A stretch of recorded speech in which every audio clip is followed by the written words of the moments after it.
You know that friend who makes decent money, works hard, does everything right, and is still broke every single month?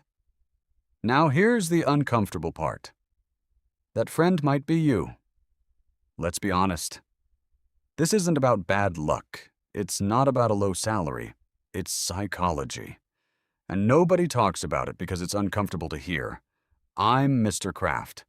On this channel, we don't do comfortable lies. We do the truth.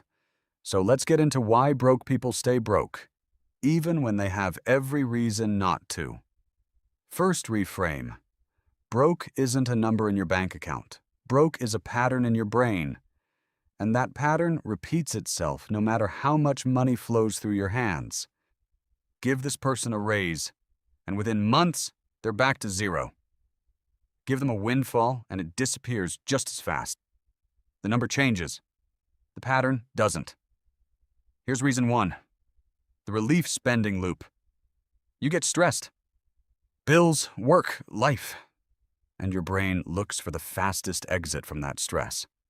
Not a long-term fix. An immediate one. A new pair of shoes. Food delivery. A treat-yourself purchase. It feels like control. It's actually the opposite.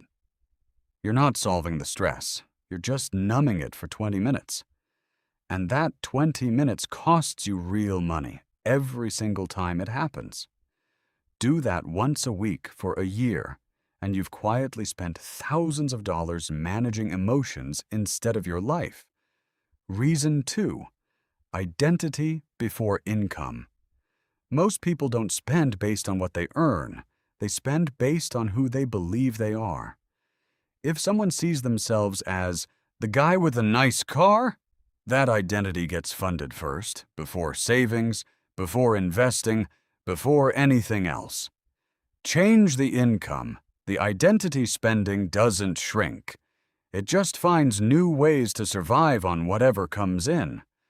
This is why a $40,000 earner and a $90,000 earner can end up with the exact same zero in savings. The number went up. The identity spending went up with it. Reason three, comfort with confusion. Here's the one nobody admits. A lot of people would rather stay confused about their money than face the actual numbers, because confusion feels safer than confrontation.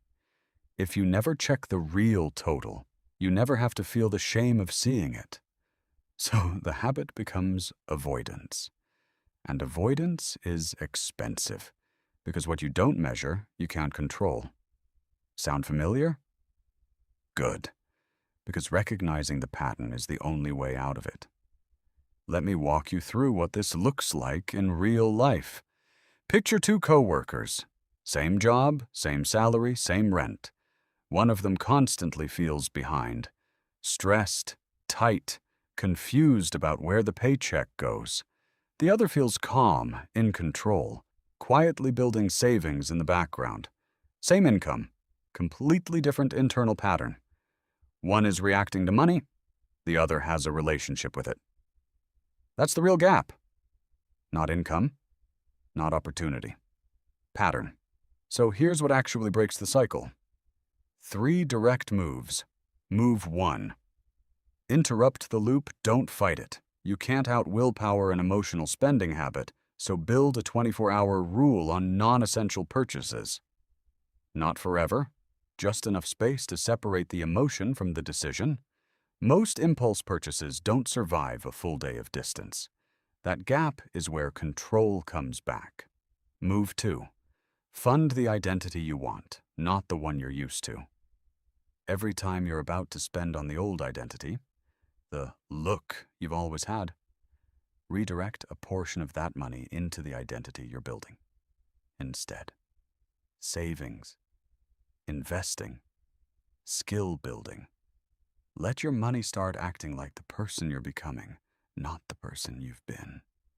This single shift, done consistently, rebuilds your entire financial identity within a year. Move 3.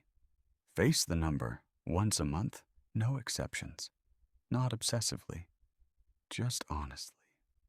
One real look at where the money actually went. Not judgment, just information. Because the moment you stop hiding from the number stops controlling you. Confusion loses its grip the second you turn the lights on. Here's the truth most people won't say out loud. Being broke was never really about income. It's about which patterns you've never interrupted. Two people can earn the exact same paycheck. One stays stuck for years, the other builds real momentum because one of them decided to face the pattern instead of repeating it. You don't need a bigger paycheck to start. You need to stop running the same loop and expecting a different result. If this hit different, hit subscribe. On this channel, we break down the real psychology behind money, not the surface-level advice everyone already knows. And tell me straight, which one of these three patterns hit closest to home for you? Say it in the comments. No judgment here, just growth.